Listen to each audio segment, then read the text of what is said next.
After 1,000 sunrises on Mars, here's where NASA's Perseverance rover is exploring now. A river environment, billions of years old, that tells a dynamic story of the forces that shaped it. Let's take a tour of this area and see where we'll send the rover next. Perseverance is exploring Jezero Crater, where an ancient lake and river system once existed. If microbes ever lived here, signs of them could be preserved in these rocks. About 3.5 billion years ago, a river carved a canyon through the crater rim, filling the crater with water and depositing sand and rocks that formed a delta.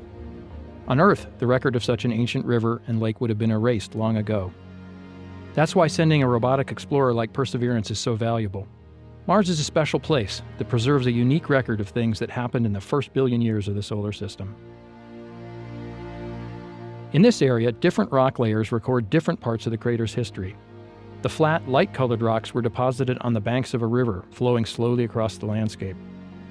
The boulders in the distance were deposited later in what was likely a raging torrent. And if this peculiar outcrop caught your attention, it did ours as well. It doesn't look like sediment at all. Perhaps it's a remnant of a lava flow, now mostly eroded away. Lab equipment on Earth can accurately measure when a volcanic rock was formed, so if we can return a sample of this lava to Earth in the future, we may know when and for how long water flowed into Jezero.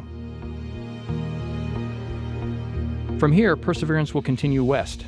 In the distance, you can trace the tops of the natural levees that formed at the near and far banks of the river.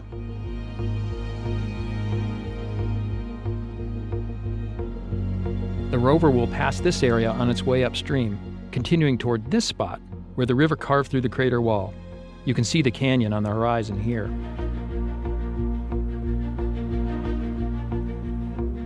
From there, Perseverance will be well positioned to head south and ascend this natural ramp that leads up and out of the crater. We're lucky to have a route the rover can safely drive up the rim right where we need it. Starting the climb would mark a new and exciting phase of the mission, exploring rocks far older than those in Jezero and produced in an entirely different way.